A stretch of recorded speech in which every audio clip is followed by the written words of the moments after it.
My son figured I hadn't spotted him slipping something odd into my backpack, grinning like everything was fine. But as he looked away, I silently tucked it into his drawer. Half an hour later, the cops showed up. You won't believe what unfolded next. Before we go on, please subscribe to the channel and tell us in the comments where you're tuning in from. Dylan's fist pounded the maple table. The pepper shaker fell over, spilling black specks across the top like shattered ice. My knife paused mid-air, a chunk of pot roast still stuck on the prongs. Dad, we need another 3,000 this month. The words struck deeper than his fist on the wood. I placed my knife down carefully, purposefully, the steel ringing against the porcelain dish. The noise lingered in the abrupt quiet. Emily sat opposite me, her engagement band reflecting the ceiling lamp as she fidgeted with it on her finger. Her eyeliner was smeared under her eyes. She'd been weeping before supper. Enough! The word escaped harsher than planned. You're 30, Dylan. Time to learn how to support your spouse on your own. He loomed above me, his cheeks red with fury or despair. With my boy, it was often tough to distinguish. The freezer buzzed softly behind him, a constant hum bridging our labored breaths. You're acting selfish. Dylan's tone broke a bit. Mom would have gotten it. She would have assisted. Bringing up Eleanor hit like a real strike. I sensed my teeth clench. My fists tightened without thought. Emily's soft crying started, stifled by the cloth she held to her lips. The corn on my dish had chilled, thickening in its oil glaze. I shoved my seat back. The feet scraped the vinyl floor with a rough screech that caused Emily to jerk. The hanging light threw stark shades over our expressions, making this household meal feel like a questioning session. I've handed you $1,500 this month already, I stated, rising gradually. My body wasn't as spry as before. Before that, the reception hall, the condo down payment you skipped, Emily's doctor fees. Dad, please, no. I stepped clear of the table, clear of them both. The aroma of cooling pot roast blended with the heavy strain, dense enough to slice. I won't support this any longer. Dylan's breaths were deep, uneven.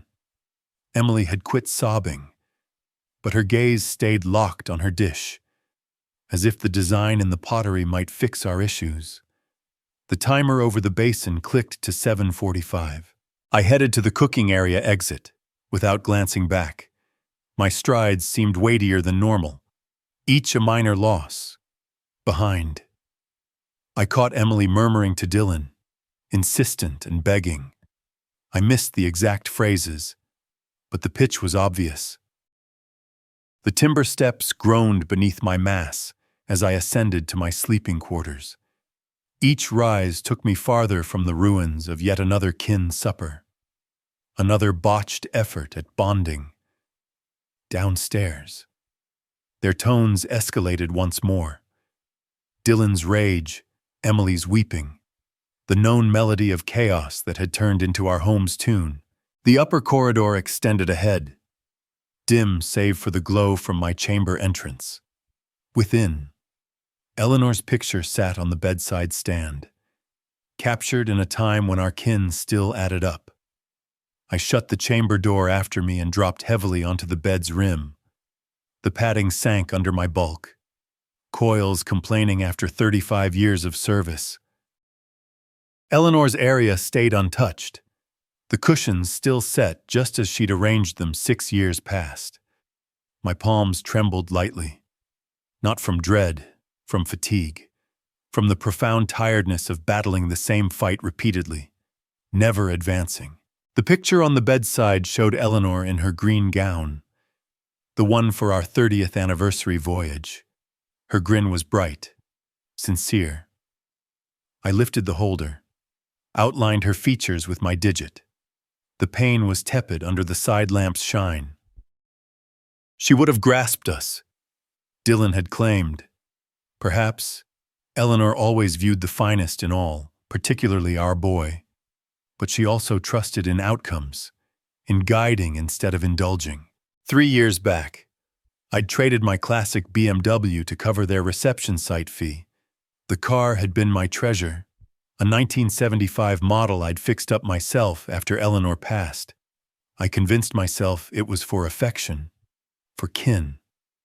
But Dylan scarcely thanked me, already inquiring about vacation costs before the payment processed. 20 months on came the condo safety deposit.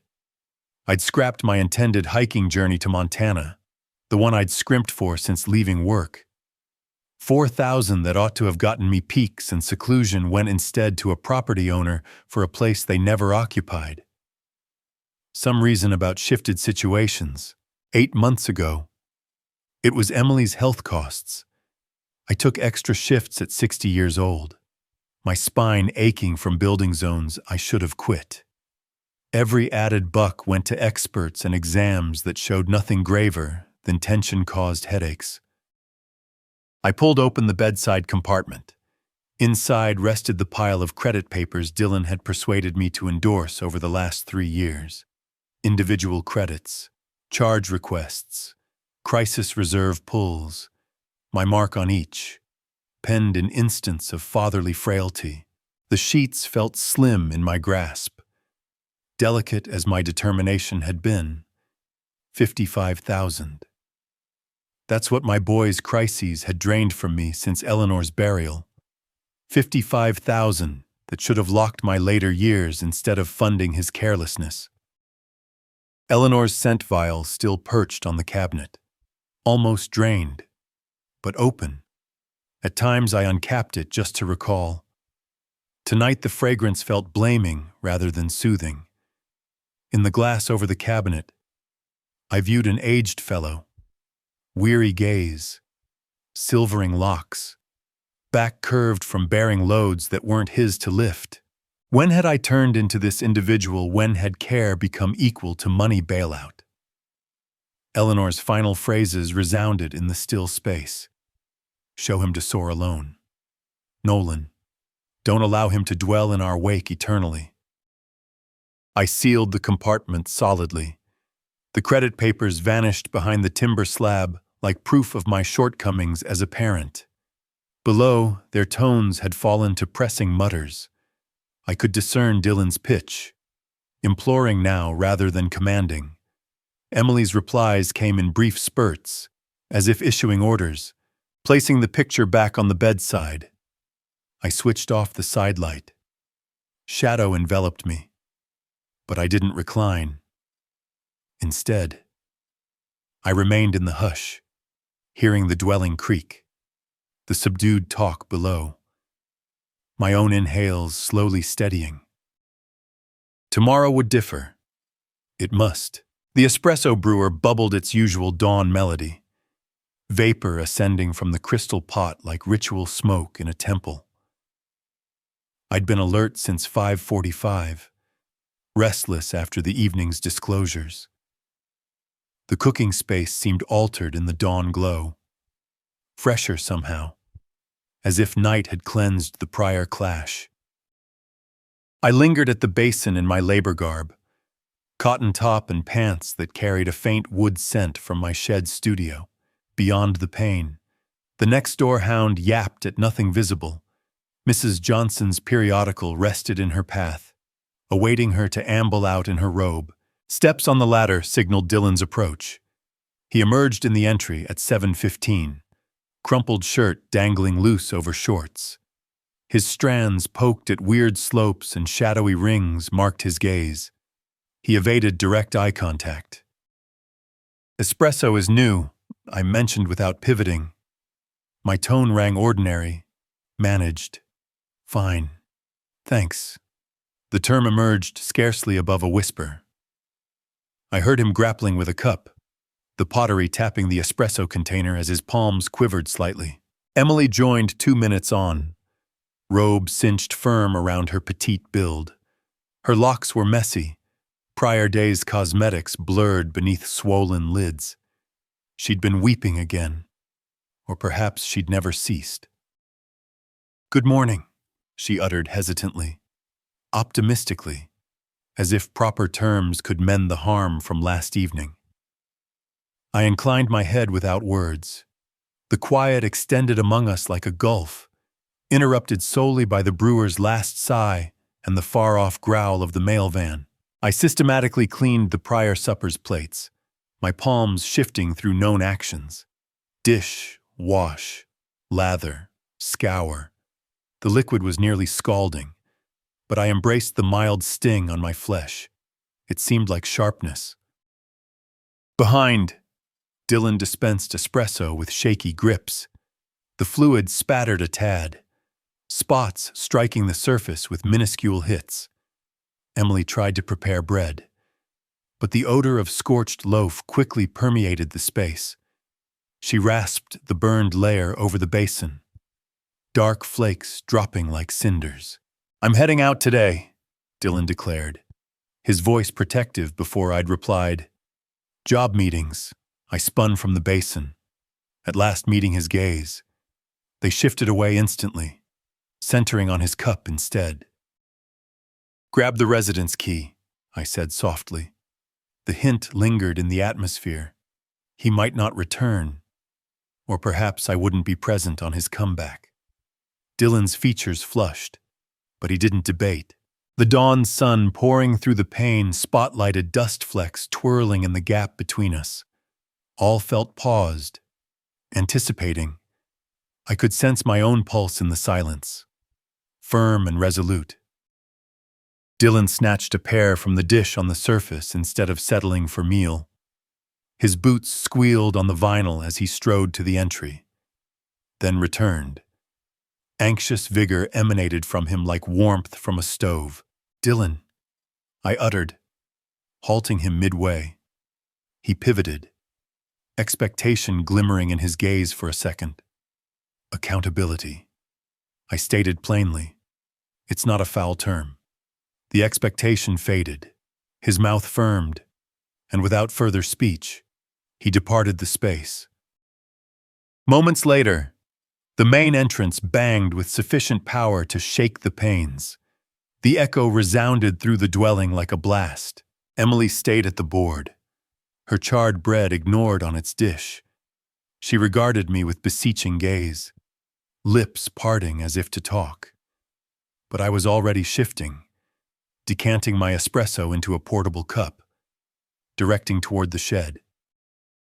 My vehicle's motor started on the initial attempt, a dependable roar that had never failed me.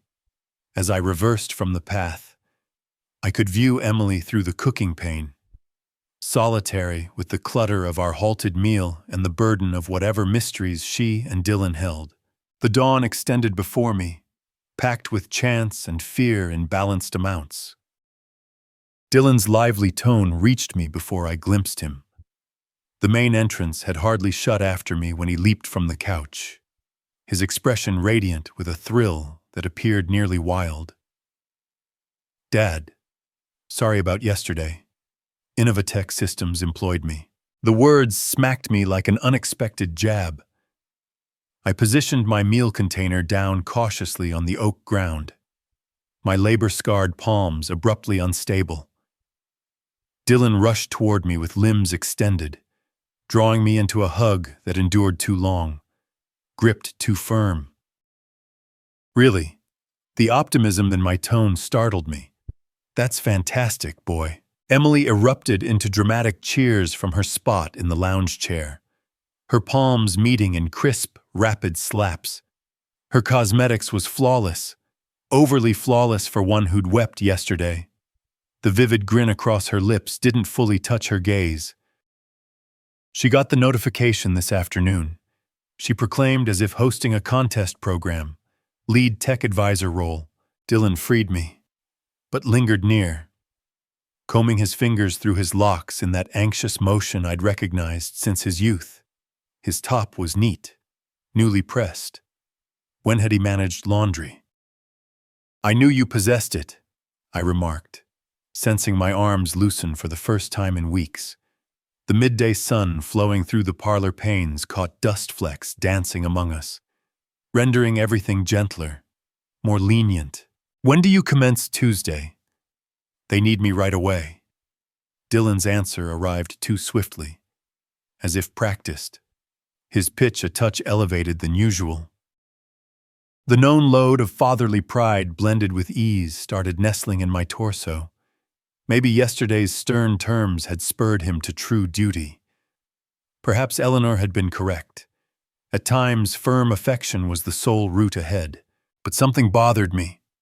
Dylan kept fixing his collar, flattening cloth that wasn't creased. His gaze flicked to Emily, seeking approval or comfort. "What's the pay like?" I inquired, easing into my lounger. The hide groaned under my mass, a noise that typically consoled me. 70,000 to begin, Dylan stated without pause. Plus perks, medical coverage, teeth care, pension matching. Those were the correct details, the sort a genuine boss would offer. So why did my builder's brain keep noting discrepancies? The schedule was handy, overly handy, maybe. Outside, a neighbor's grass cutter thundered alive, and kids' chuckles resounded from a yard. Standard city evening noises that should have seemed calm. Instead, they appeared to highlight the fake nature of our festivity. "This deserves a cookout," I declared, shoving aside my suspicions. "Let me start the cooker. We can rejoice properly." Dylan's expression brightened. Real joy this time. I believed. "Sounds ideal, Dad. Like former days." Emily cheered again. Gentler now, but still acting. "I'll prepare my coleslaw, the one with the vinegar mix you enjoy."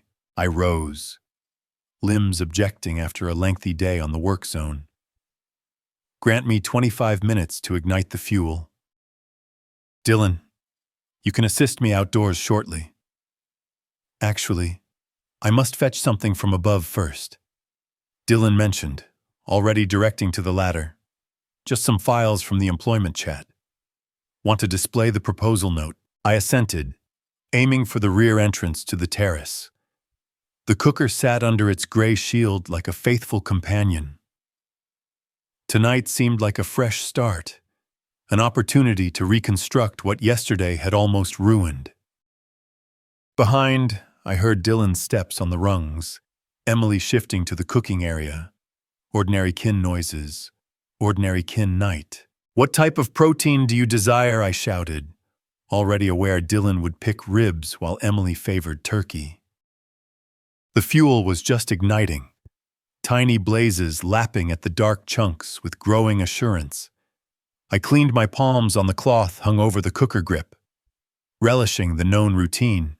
The gentle night breeze bore the smell of starter liquid and the vow of a serene kin supper. Dylan had vanished upstairs 15 minutes prior to retrieve those chat papers. Through the cooking pane, I could observe Emily maneuvering, allegedly readying accompaniments. All appeared standard.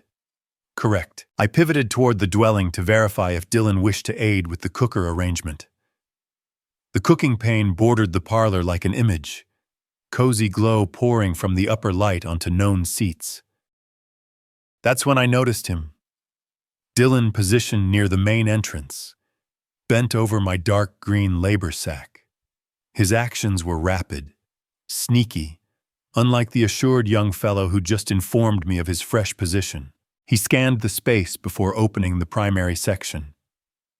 My hold firmed on the cooking tool. What was he doing with my labor bag? I took an automatic step nearer to the pane, remaining in the shades from the terrace cover. Dylan dug into his pouch and extracted something tiny encased in what resembled brown wrapping sheet. His palms shifted with skilled accuracy as he set the item far inside my sack, settling it amid my labor mitts and distance measurer.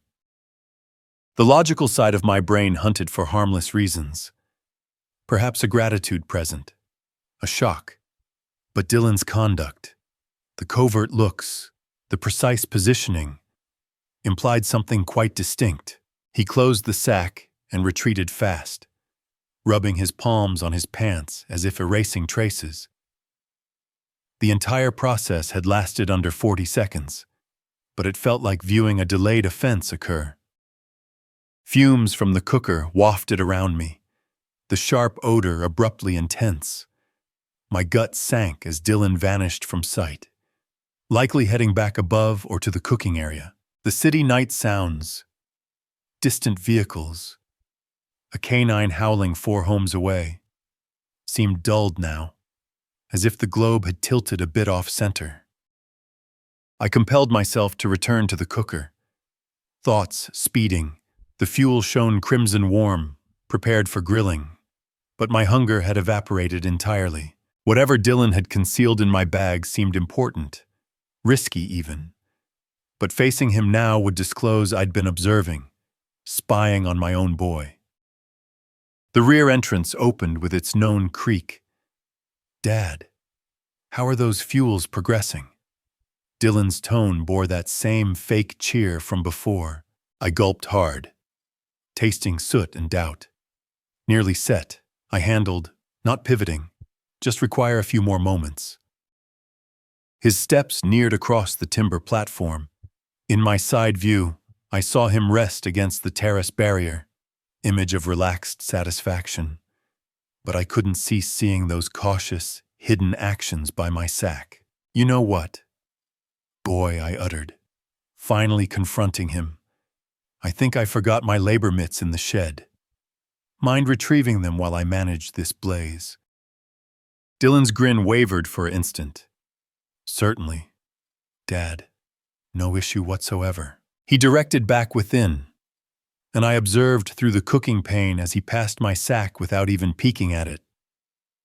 The act was perfect. Too perfect for one who'd been anxious about hiding something there instants prior. Whatever was in my bag, I had to uncover. But first, I needed the proper chance. "Just snatching some flavoring from the cooking area," I shouted to Emily as Dylan vanished into the upper washroom. The water lines moaned as he activated the tap. My cue that I had a few valuable moments. My heart thumped against my chest as I neared the sack. The parlor felt altered now, shades deeper despite the light's cozy shine. Every groan of the dwelling settling appeared louder, threatening to reveal my probe. The sack's closure produced a gentle metal hush as I drew it open. Inside lay my known work objects: orange distance measurer, hide mitts marked with years of honest toil, coiled booklet packed with plan drawings. Everything in its regular spot except for the alien item I'd seen Dylan conceal. My digits explored deeper, hunting through the structured mess of my career life. There, wrapped in brown wrapping sheet nestled against the booklet edge like a culpable mystery. I uncovered it cautiously, the wrapping sheet rustling loud as explosions in the silent space. What appeared made my inhale halt in my throat. A sapphire necklace, huge central gem encircled by tinier stones, all mounted in what appeared like gold. The cuts captured the light glow, casting colorful beams across the tea stand and barrier. I raised it, mesmerized by its splendor and horrified by its meanings. This wasn't fake adornment.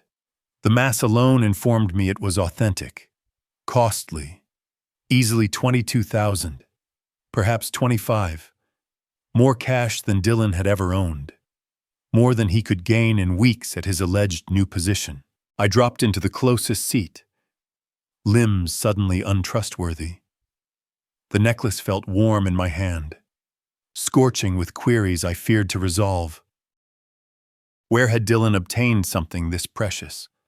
Why conceal it in my bag? What was he scheming? Water still flowed above. Dylan's anxious humming floated down through the roof. Some melody I didn't know. Ordinary sounds from my boy, who was evidently anything but ordinary. The necklace's splendor seemed to taunt me. I considered yesterday's dispute, his frantic request for funds, Emily's tears. Had they been plotting this even then?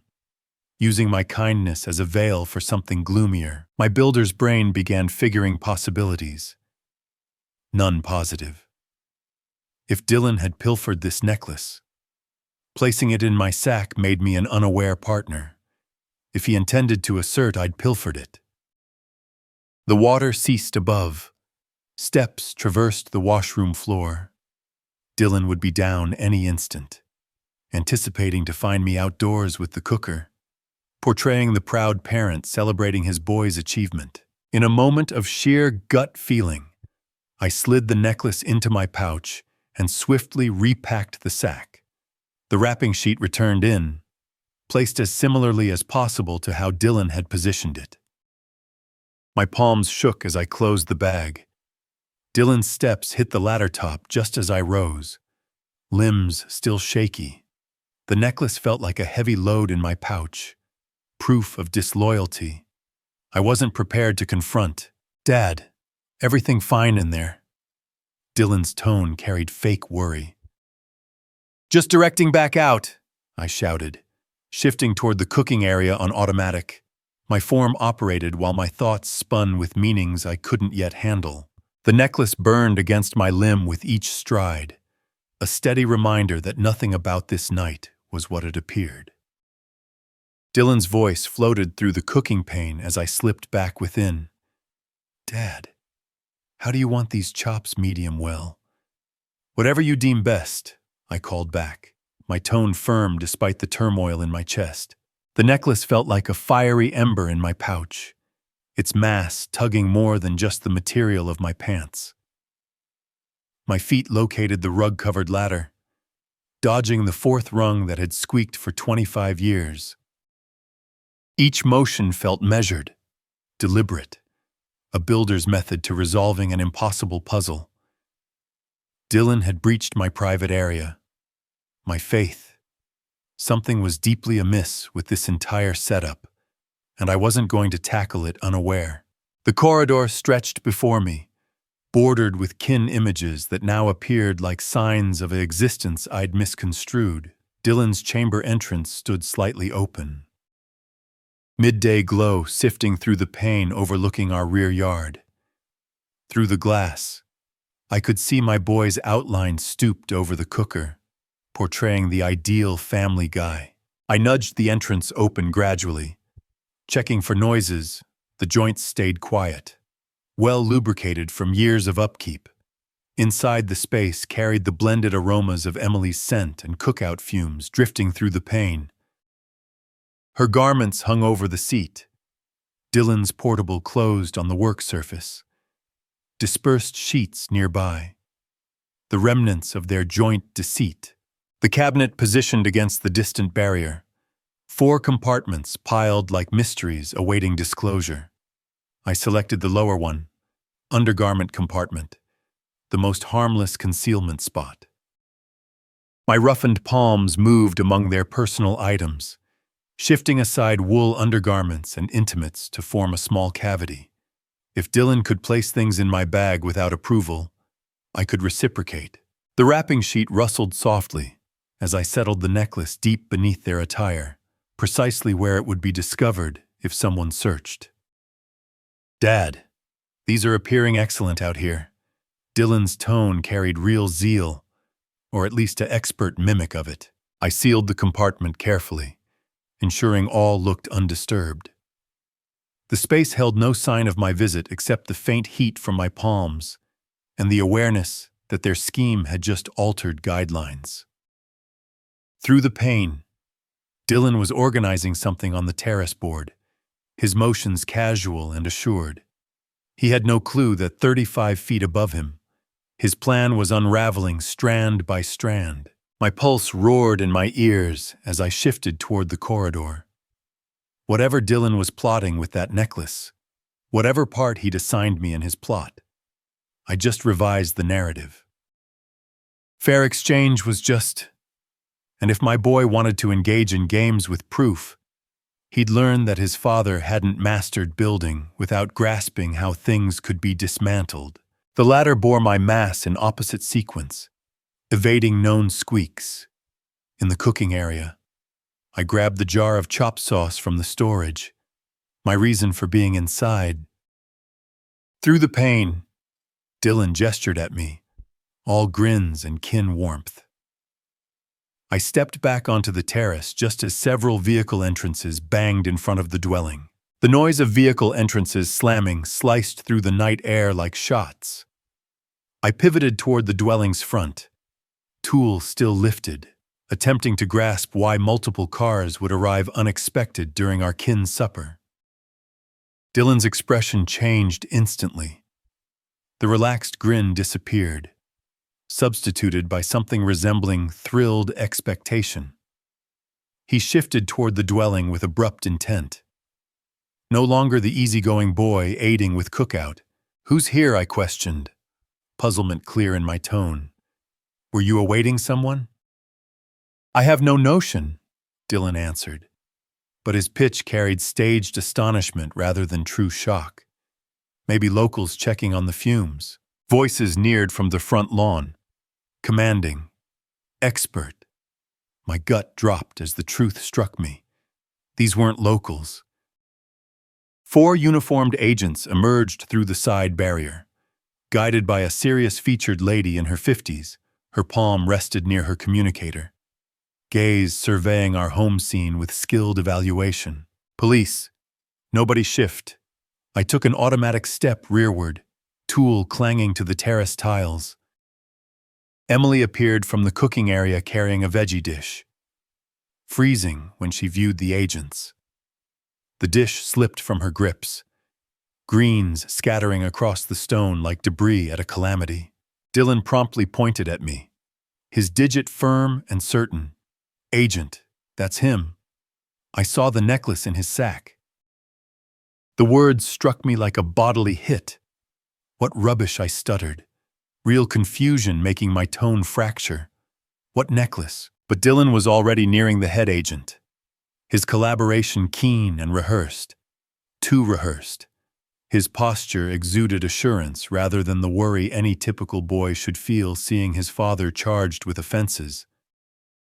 "Agent Ramirez," the head agent, presented herself, examining the scene with keen gaze. "We got a tip about pilfered adornments." "Dylan Beaumont." "Yes, ma'am," Dylan replied right away. "I found proof in my father's keeping. A sapphire necklace from the adornment shop heist in the city center yesterday." Yesterday, while he had been absent for position chats, the elements snapped together with technical accuracy in my builder's brain, each insight more nauseating than the prior. Agent Ramirez communicated into her device while her colleagues placed themselves tactically around the terrace. The cookout kept fuming, unattended chops starting to blacken, filling the breeze with the bitter smell of charred protein. "Sir, we need you to step away from the cooker," Agent Ramirez instructed me. Her pitch was expert, but bore the authority I couldn't disregard. I shifted slowly, palms visible, mind spinning with the absurdity of the circumstance. This was my rear yard, my kin, my cookout. Yet, I was being handled like an offender based on my own boy's account. Dylan walked beside the agents as we shifted toward the dwelling, discussing the proof with dubious familiarity. He knew precisely where my sack was situated, precisely which section I allegedly used. His knowledge was too exact, too detailed for one who'd merely chanced upon proof. Emily trailed behind, quiet tears flowing down her meticulously adorned face. But her placement near Dylan, her rehearsed anguish, it all felt orchestrated, practiced. As we neared the rear entrance, I caught Dylan's image in the cooking pane. For just a second, when he thought no one observed, his look changed. The facade of worried boy slipped, exposing something scheming beneath. My own boy had summoned the police on me, and somehow I was entering a snare that had been 35 years in the crafting. Agent Ramirez distributed my sack's contents across the tea stand with systematic accuracy. Labor mitts, distance measurer, power snacks, booklet, minor instruments. The sincere list of a man who'd spent eras constructing things rather than pilfering them.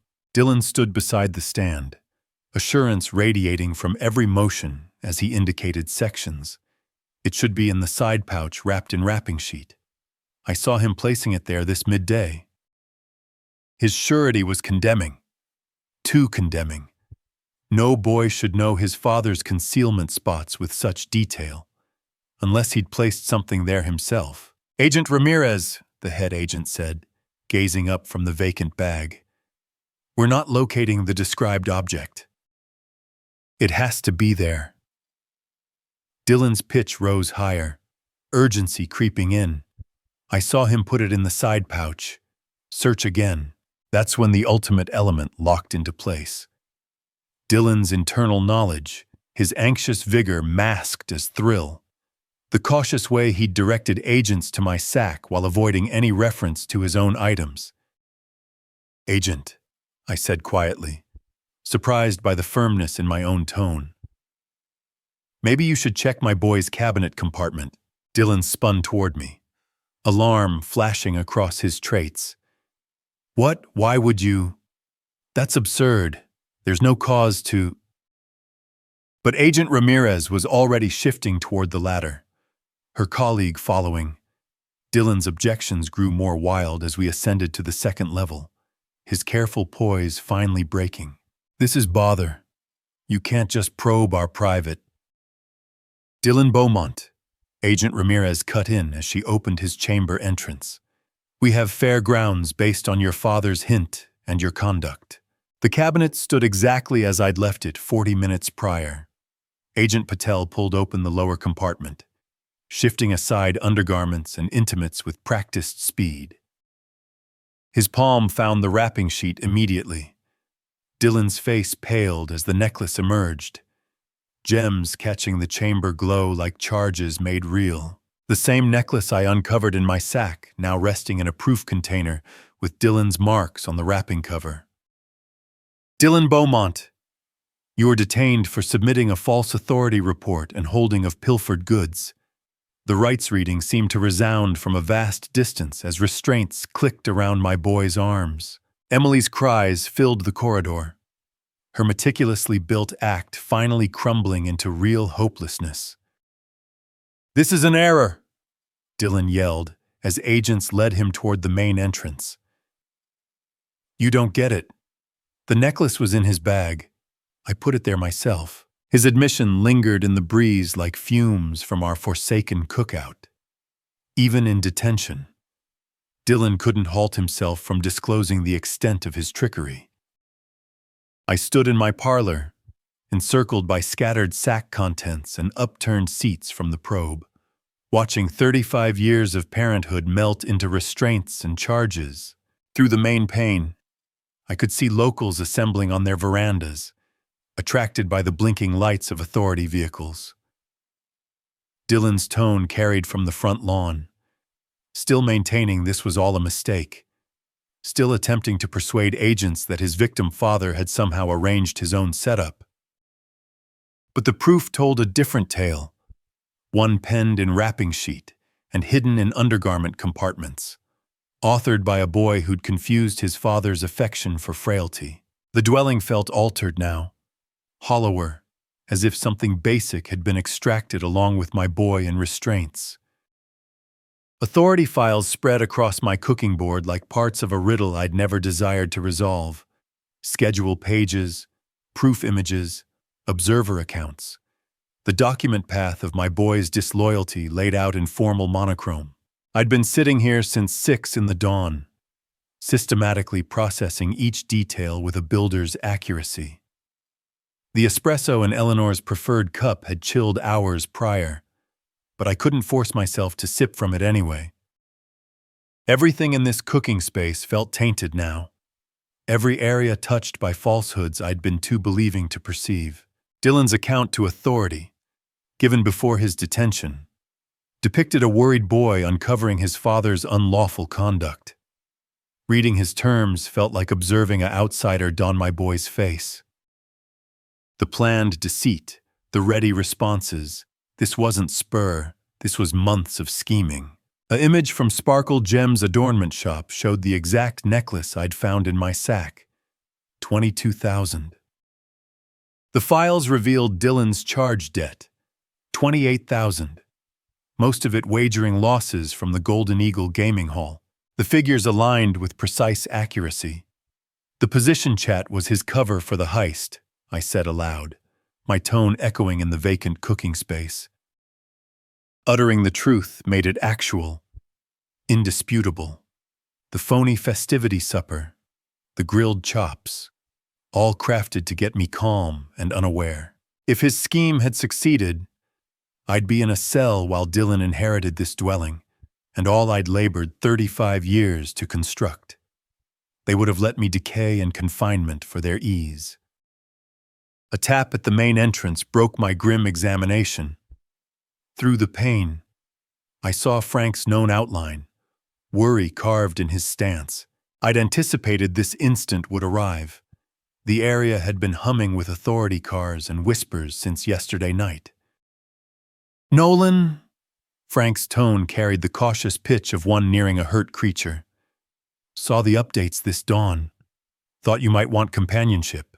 I opened the entrance to find my neighbor holding 2 espresso cups and wearing the look he'd likely used on countless victim kin during his authority career. Frank grasped disloyalty in ways most folks never would. "Enter," I said, moving aside. "I'm trying to assemble how long this has been occurring." Frank examined the cooking board covered in authority reports and images. His experienced eye absorbed the proof with expert judgment. But his companion's core showed in the way his arms drooped. "This appears like a complex setup," he said, settling into the seat across from me. "Your boy knew exactly how to handle the proof. If you hadn't relocated that necklace, I still don't comprehend why I did that. I confessed pure gut. I suppose something felt off about the whole night." Frank studied the schedule page, his digit tracing Dylan's movements. "Your gut saved you from a major conviction. Look at this." They had every element planned. The heist timing, the placed proof, even Emily's cover testimony. The aroma of eggs drifted from someone else's cooking space, stressing how ordinary the dawn should have been. Instead, I sat surrounded by proof that my boy had tried to ruin my life for funds. He would have inherited all if I'd gone to confinement. I said, the full range finally solidifying. The dwelling, my later savings, even Eleanor's coverage funds. Frank nodded darkly. And with you labeled as an offender, who would have doubted his tale ideal offense if you hadn't been wiser than he credited? I collected the sheets into tidy piles, my builder's brain arranging the disorder into handleable groups: proof, schedule, money drive, outcomes. Each pile stood for the different facet of my boy's readiness to forfeit his father for individual profit. I need legal counsel. I said at last about the dwelling, about Emily residing here, about guarding what's remaining. Frank rose, grasping that this talk marked the close of one section and the start of another. Let's get you to an attorney. Nolan, time to begin considering your tomorrow instead of their disloyalty. I looked around the cooking space where kin meals had once brought delight, now seeing polluted recollections everywhere. The board where Dylan had pounded his fist, the pane where I'd witnessed his trickery, the seats where lies had been served with supper.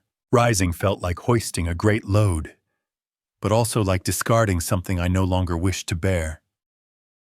The Justice Hall steps felt firm beneath my feet as Frank and I climbed toward the access at 8:45 exact. 4 weeks of setup with accusers had led to this instant. Watching my boy face results for attempting to demolish my life, inside the hall hummed with silent speed. Timber covering and formal air couldn't hide the human theater about to occur. I fixed my neckwear nervously, uneasy in the outfit I'd worn to Eleanor's burial 6 years prior. Dylan sat at the accused stand in county detention attire, restrained and displaying the appearance of one who'd spent weeks confined. When our gazes met briefly, I saw urgency replace the assurance he'd carried that night by the cooker. Emily took a seat in the accused area, light and slim, wearing what looked like loaned dress clothes. "Mr. Beaumont, please detail what you noted on May 3rd, the accuser began after I'd been affirmed. I saw my boy place a pilfered necklace in my sack to set up me for heist. The terms emerged clear and factual, a builder reporting views. The protection lawyer's questioning tried to show misinterpretation rather than spite. Isn't it feasible you're wrong about your boy's aims, Mr. Beaumont? No, I answered simply. The proof speaks for itself. Safety footage from Sparkle Gems played on the hall screen, showing Dylan's heist in clear detail. The time mark matched exactly with his claimed position chat. I watched my boy's face as he viewed himself on display, the instant he realized his falsehoods had been captured. When Judge Thompson called for judgment, Dylan tried one last eruption.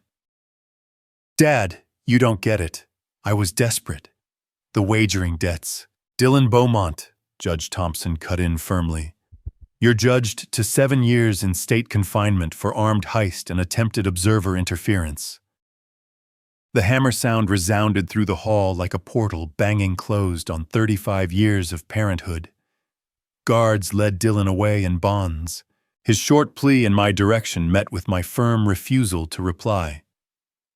Emily received 3 years supervision and public duty for her assistance, plus a need to find separate lodging within 40 days.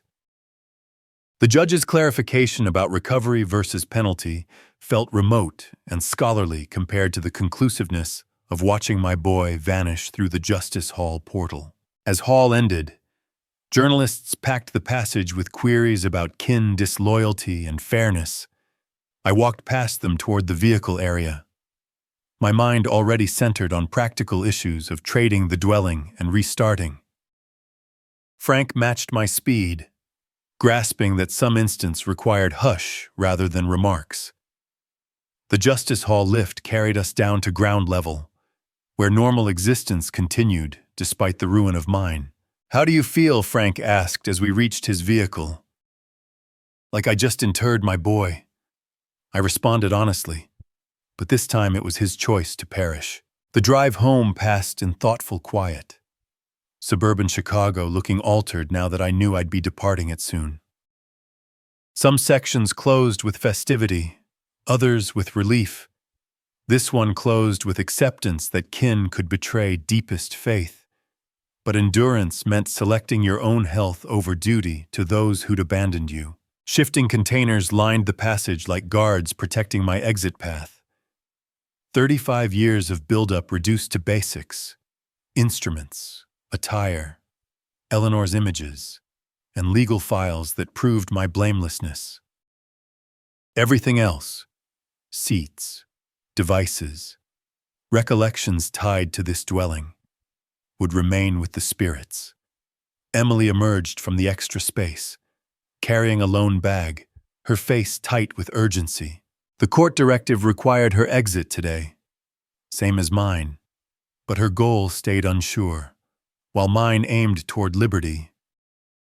"Nolan, please rethink," she said, placing herself between me and the main portal.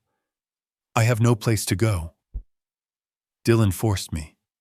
I was afraid to deny him. I paused in loading containers, studying the lady who'd helped plan my ruin. Her union band caught the dawn glow, the same band she'd twisted anxiously while lying about Dylan's position prospects. "You should have weighed results before betraying me," I replied calmly. "You had options. Emily, you chose badly. But where will I go? I don't have any funds, any kin." "You'll sort it. Folks who endure disloyalty usually do." The property agent arrived exactly at 11 with final files, Mrs. Larson had been tolerant during the lengthened trade process. Grasping that pain took time to handle. We endorsed documents at the cooking board where kin conflicts had once erupted. Changing ownership from Nolan Beaumont to a young pair thrilled about their initial home. "Keys to your Austin flat," Mrs. Larson said, handing me a small packet. "Two-bedroom, Hillview, exactly what you asked." Frank appeared in the entry, having helped load the shifting vehicle that would follow my truck south. His grip lasted longer than usual, acknowledging the close of one section and beginning of another. "Promise you'll visit within 8 months," I said, intending it. "Promise you'll respond your device when I contact," he replied, grasping that recovery required space but not separation. The shifting vehicle pulled away first, carrying belongings toward a life I'd crafted without input from kin members who'd proven unreliable. I walked through vacant spaces one final time, removing Dylan's images from barriers, but leaving hook marks as proof that someone had once belonged here. In the shed, my truck waited with everything vital loaded in the rear. New Texas plates, new location, new contact number, the framework of renewal complete. Emily stood on the walk watching as I reversed from the path where I'd taught Dylan to drive his car 25 years prior. Good recollections couldn't erase disloyalty, but they also couldn't stop me from choosing joy over duty. Highway markers pointed toward Austin and new chances. I adjusted the audio to a rock station, lowered the pains, and felt liberty I hadn't known since Eleanor's passing. Miles vanished beneath my wheels as Chicago faded in the mirror. Texas hills appeared on the skyline like vows of rise and fresh outlook. At 62, I was restarting fully.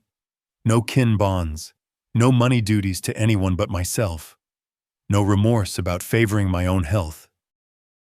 The truck's motor hummed steadily southward, carrying a man who'd learned that sometimes the greatest act of affection is refusing to enable those who would demolish you.